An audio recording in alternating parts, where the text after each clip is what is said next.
वृषभ राशि वालों, हम जानेंगे कि आने वाला हफ्ता यानी 8 नवंबर से लेकर 7 नवंबर 2025 तक का समय आपके जीवन के अलग अलग क्षेत्रों जैसे करियर, फाइनेंस, रिश्ते और स्वास्थ्य पर क्या प्रभाव डालने वाला है। हम हर छोटी बड़ी ग्रह स्थिति को समझेंगे ताकि आप इस हफ्ते को पूरी तैयारी और आत्मविश्वास के साथ जी सकें। इस हफ्ते की ऊर्जा को अगर एक लाइन में समझना हो तो ये सावधानी से सफलता की ओर जाने वाला हफ्ता है। हफ्ते का पहला भाग खासतौर पर 2, 3 और 4 नवंबर आपसे थोड़ी सावधानी और जागरूकता की मांग कर रहा है, लेकिन घबराने की कोई बात नहीं है क्योंकि हफ्ते का दूसरा भाग खासकर 5 नवंबर के बाद आपके लिए बहुत ही शुभ और शक्तिशाली योग लेकर आ रहा है। इस हफ्ते का जो सबसे बड़ा, सबसे महत्वपूर्ण बदलाव है जो इस पूरे हफ्ते की दिशा तय करेगा, वो है आपके लग्न के स्वामी यानी आपके व्यक्तित्व, आपकी आत्मा के कारक ग्रह शुक्रदेव का गोचर। समझिए, शुक्र आपके लिए कितने महत्वपूर्ण है। वो सिर्फ आपके लग्न के स्वामी नहीं है बल्कि आपके छठे भाव के स्वामी भी हैं। हफ्ते की शुरुआत में शुक्र आपके पंचम भाव में रहेंगे, लेकिन 2 नवंबर को शुक्र अपनी ही राशि, अपनी सबसे प्रिय और शक्तिशाली राशि तुला में प्रवेश कर जाएंगे और ये गोचर आपके छठे भाव में होगा। अब आप कहेंगे कि छठा भाव तो रोग, ऋण और शत्रुओं का होता है, तो ये अच्छा कैसे हुआ? इसे ऐसे समझिए, जब एक राजा अपने ही किले में बैठता है तो वो सबसे ज्यादा शक्तिशाली होता है। शुक्र का स्वराशि तुला में होना मालव्य नामक पंच महापुरुष योग का निर्माण करता है। छठे भाव में इस योग का बनना यह दिखाता है कि आप अपनी मधुर वाणी, अपनी डिप्लोमेसी, अपनी समझदारी और अपने आकर्षण से बड़े शत्रु पर भी विजय प्राप्त कर सकते हैं। यदि आप किसी कंपटीशन में हैं, किसी कानूनी मामले में उलझे हैं या ऑफिस में कोई आपके विरुद्ध है, तो ये गोचर आपको उन सब पर बढ़त दिलाएगा। आप समस्याओं को सुलझाने में माहिर साबित होंगे। इसी के साथ ये हफ्ता आध्यात्मिक और सांस्कृतिक रूप से भी बहुत महत्वपूर्ण है। 2 नवंबर को चतुर्मास समाप्त हो रहा है और विवाह के शुभ मुहूर्त शुरू हो रहे हैं। और देखिए ग्रहों का संयोग, आपके लिए भी 5, 6 और 7 नवंबर का समय विवाह और रिश्तों के लिए अत्यंत शुभ बना हुआ है। तो चलिए अब और गहराई से हर पहलू का विश्लेषण करते हैं। चलिए अब आपके जीवन के सबसे महत्वपूर्ण पहलू, आपके कामकाज और आपकी आर्थिक स्थिति पर ग्रहों के प्रभाव को समझते हैं।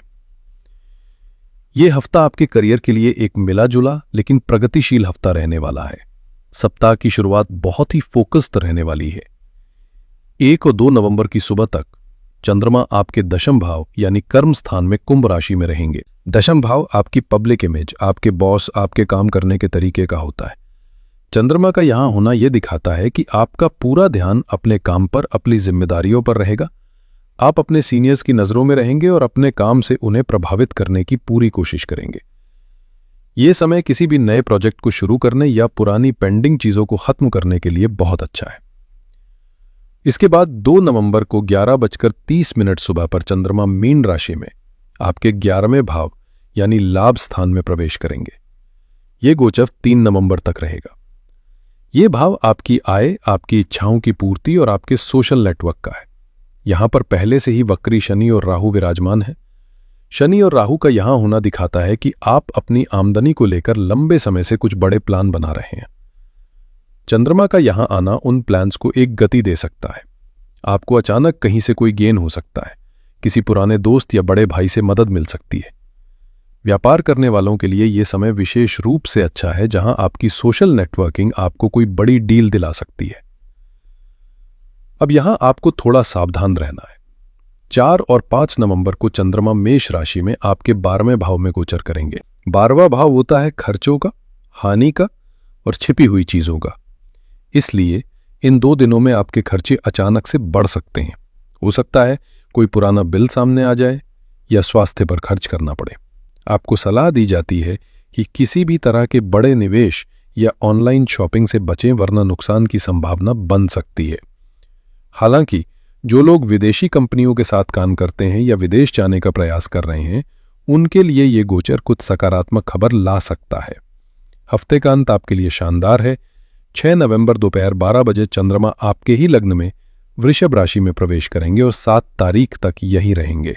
लग्न यानी आप स्वयं। चंद्रमा का लग्न में आना मन को बहुत शांति और प्रसन्नता देता है। आपका आत्मविश्वास लौट आएगा, आप ऊर्जा से भरे रहेंगे। अगर आप कोई नई शुरुआत करना चाहते हैं, कोई नया काम, नई आदत या कोई नया प्रोजेक्ट, तो 6 और 7 नवंबर का दिन उसके लिए सर्वोत्तम रहेगा। आपके व्यक्तित्व में एक ऐसा आकर्षण आएगा कि लोग आपसे जुड़ना चाहेंगे। आर्थिक दृष्टिकोण से देखें तो पूरे हफ्ते सूर्य देव आपके छठे भाव में तुला राशि में रहेंगे। छठा भाव कर्ज का भी होता है। सूर्य का यहां होना आपको कर्ज के लेन देन में बहुत सावधान रहने की सलाह देता है। किसी को उधार देने से बचें, पैसा फंस सकता है। वही शुक्र का 2 नवंबर से छठे भाव में आना आपके खर्चों को बढ़ा सकता है, खासकर अपनी लाइफस्टाइल, कपड़ों या स्वास्थ्य पर। लेकिन अच्छी बात यह है कि 11वें भाव में शनि और राहु आपको आय के नए और अनकन्वेंशनल रास्ते भी दिखाएंगे। सप्ताह के अंत में आप अपनी आर्थिक स्थिति को लेकर ज्यादा स्थिर और सुरक्षित महसूस करेंगे। अब बात करते हैं आपके रिश्तों की, जो इस हफ्ते की सबसे बड़ी खासियत है। वृषभ लग्न के जातकों, ये हफ्ता आपके रिश्तों के लिए एक वरदान की तरह साबित हो सकता है। आपके सप्तम भाव यानी विवाह और पार्टनरशिप के घर में बुध ग्रह वृश्चिक राशि में विराजमान है। बुध कम्युनिकेशन के ग्रह हैं। सप्तम भाव में उनका होना यह दिखाता है कि आपके और आपके जीवन साथी के बीच बातचीत बहुत गहरी और सार्थक होगी। आप एक दूसरे की बातों को बेहतर तरीके से समझ पाएंगे। अगर कोई गलतफहमी थी तो उसे बातचीत के जरिए सुलझाने का यह सबसे अच्छा समय है। सबसे बड़ा आशीर्वाद है देवगुरु बृहस्पति का, जो आपके तीसरे भाव में कर्क राशि में वक्री होकर बैठे हैं और वहां से उनकी सीधी नवम दृष्टि आपके सप्तम भाव पर पड़ रही है। गुरु की दृष्टि अमृत समान होती है। ये आपके वैवाहिक जीवन को सुरक्षा प्रदान कर रही है, उसे बचा रही है। ये आपके रिश्ते में ज्ञान, सम्मान और पवित्रता ला रही है। ऐसा मैंने पहले बताया, 5, 6 और 7 नवंबर का समय विवाह के लिए अत्यंत शुभ है। जो लोग अविवाहित हैं और विवाह करना चाहते हैं, उनके लिए बहुत अच्छे प्रस्ताव आने की संभावना बन रही है, बात पक्की हो सकती है। और जो लोग पहले से ही रिश्ते में हैं, वो अपने रिश्ते को अगले स्तर पर ले जाने का फैसला कर सकते हैं। ये समय ग्रहों और पंचांग दोनों के अनुसार बहुत ही शुभ है। शुक्र का छठे भाव में गोचर ये भी दिखाता है कि आप अपने रिश्ते को बाहरी निगेटिविटी या लोगों की दखलंदाजी से बचाने में कामयाब रहेंगे। पारिवारिक मोर्चे पर आपको थोड़ा संतुलन बनाकर चलना होगा। लंबे समय से आपके चतुर्थ भाव यानी सुख स्थान में केतु का गोचर चल रहा है। केतु एक अलगाववादी ग्रह है। चतुर्थ भाव में केतु का होना कभी कभी घर में रहते हुए भी एक तरह का अकेलापन या मन में असंतोष देता है। आपको लग सकता है कि घर के लोग आपको समझ नहीं पा रहे हैं। मां के स्वास्थ्य को लेकर भी थोड़ी चिंता बनी रह सकती है। आपको सलाह दी जाती है कि घर में शांति का माहौल बनाए रखें और बेवजह की बहस से बचें।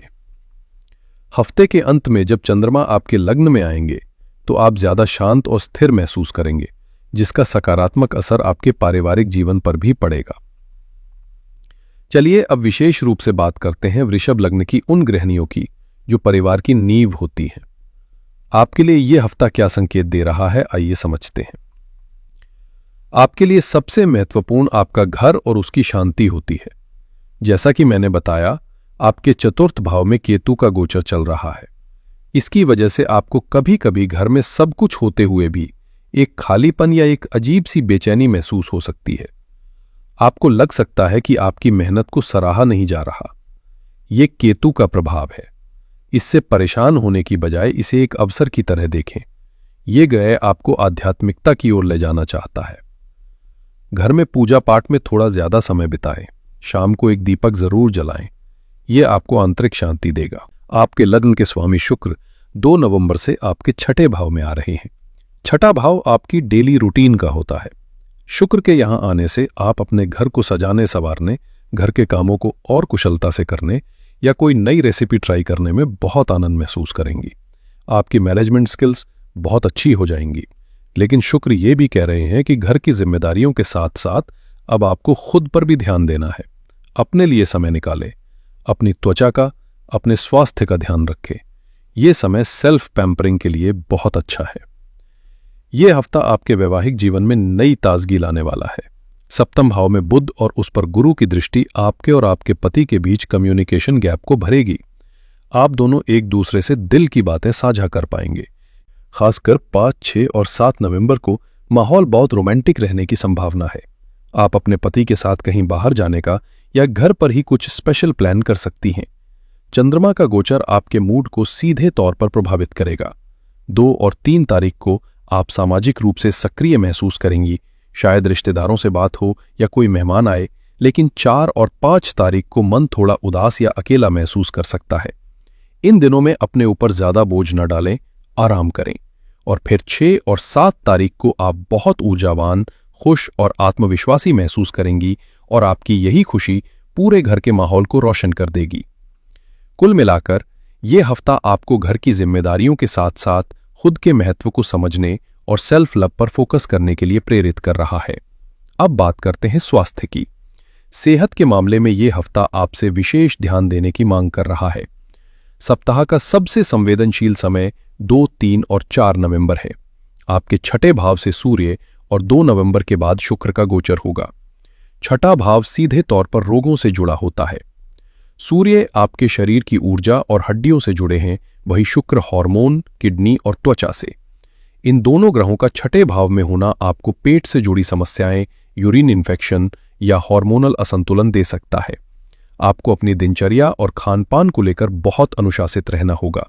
बाहर का खाना खाने से बचें। के अलावा 4 और 5 नवंबर को चंद्रमा आपके 12वें भाव में रहेंगे, जो नींद और मानसिक शांति को प्रभावित कर सकते हैं। इन दिनों आपको थोड़ी बेचैनी, चिंता या नींद न आने की समस्या हो सकती है। मेडिटेशन या प्राणायाम करना आपके लिए बहुत फायदेमंद रहेगा। किसी भी स्वास्थ्य समस्या को नजरअंदाज न करें और तुरंत डॉक्टर की सलाह लें।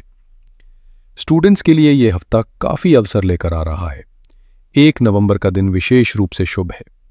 शुक्र आपके 5वें भाव में रहेंगे, जो शिक्षा और रचनात्मकता का भाव है।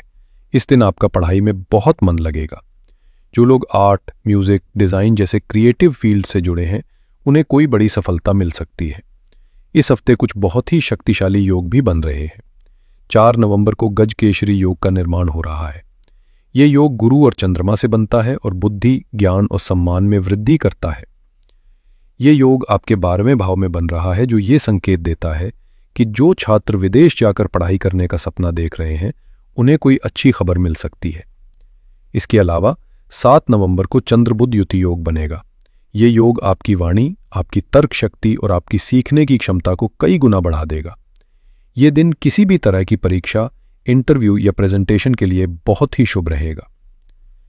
चलिए अब पूरे हफ्ते की बातों को कुछ बिंदुओं में समेट लेते हैं। यह हफ्ता एक यात्रा की तरह है, जो थोड़ी पथरीली सड़क से शुरू होती है लेकिन एक खूबसूरत मंजिल पर पहुंचती है। शुरुआत में करियर पर फोकस रहेगा, मध्य में स्वास्थ्य और खर्चों पर ध्यान देना होगा, लेकिन हफ्ते का अंत आपके व्यक्तिगत जीवन, आपके आत्मविश्वास और खासकर आपके वैवाहिक और प्रेम संबंधों के लिए यादगार और शुभ परिणाम देने की प्रबल संभावना बना रहा है। शुक्र का गोचर आपकी सबसे बड़ी शक्ति है, जो आपको हर चुनौती से पार निकलने में मदद करेगा।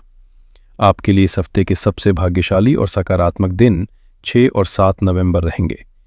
इन दिनों चंद्रमा आपके लग्न में होंगे, जो आपको मानसिक रूप से बहुत मजबूत और प्रसन्न रखेंगे। इस दिन शुरू किया गया कोई भी काम सफल होने की संभावना ज्यादा रहेगी। इस हफ्ते की सबसे बड़ी और महत्वपूर्ण सावधानी आपको 2, 3 और 4 नवंबर को रखनी है। इन 3 दिनों में अपने स्वास्थ्य का खास ख्याल रखें, किसी से भी वाद विवाद या झगड़े में ना पड़ें और पैसों का लेन देन बहुत सोच समझ कर करें। इस हफ्ते के ग्रहों के प्रभाव को और भी सकारात्मक बनाने और चुनौतियों को कम करने के लिए मैं आपको कुछ बहुत ही सरल और प्रभावी उपाय बता रहा हूं। पहला उपाय लग्न स्वामी शुक्र के लिए है। क्योंकि शुक्र आपके पूरे व्यक्तित्व को नियंत्रित करते हैं, उन्हें मजबूत करना आपके लिए सबसे जरूरी है। इस शुक्रवार को मां लक्ष्मी के मंदिर जाएं और उन्हें खीर या कोई सफेद मिठाई अर्पित करें। साथ ही छोटी कन्याओं को कुछ मीठा खिलाएं। इससे आपको स्वास्थ्य, धन और रिश्तों में लाभ होगा। दूसरा उपाय सूर्य देव को शक्ति देने के लिए है। छठे भाव में सूर्य आपको प्रतियोगिताओं में विजय दिलाते हैं। उनका बलवान होना जरूरी है। प्रतिदिन सुबह स्नान के बाद तांबे के लोटे में जल भरकर उसमें थोड़ा सा गुड़ या रोली मिलाकर सूर्य देव को ओम घृणी सूर्याय नमः मंत्र का जाप करते हुए अर्घ्य दें। और तीसरा उपाय सोम प्रदोष के लिए है। 3 नवंबर को सोम प्रदोष का अत्यंत शुभ दिन है। इस दिन शाम के समय भगवान शिव के मंदिर जाकर शिवलिंग पर शहद और जल से अभिषेक करें। ये उपाय आपको मानसिक शांति देगा और स्वास्थ्य संबंधी परेशानियों से आपकी रक्षा करेगा। तो दोस्तों, ये था वृषभ लग्न के लिए आने वाले हफ्ते का संपूर्ण और विस्तृत राशिफल। मुझे पूरी उम्मीद है कि आप इस जानकारी का लाभ उठाकर अपने हफ्ते की योजना बेहतर ढंग से बनाएंगे और हर चुनौती को अवसर में बदल देंगे। अगर आपको ये वीडियो अच्छी लगी हो, मेरा विश्लेषण पसंद आया हो, तो इस वीडियो को लाइक जरूर करें। इस जानकारी को अपने दोस्तों और परिवार के सदस्यों जिनका वृषभ लग्न है उनके साथ शेयर करें और हमारे चैनल को सब्सक्राइब करना बिल्कुल न भूलें ताकि आप कोई भी महत्वपूर्ण जानकारी मिस ना करें। आपके आने वाले हफ्ते के लिए मेरी बहुत बहुत शुभकामनाएं। आप स्वस्थ रहें, प्रसन्न रहें। हर हर महादेव।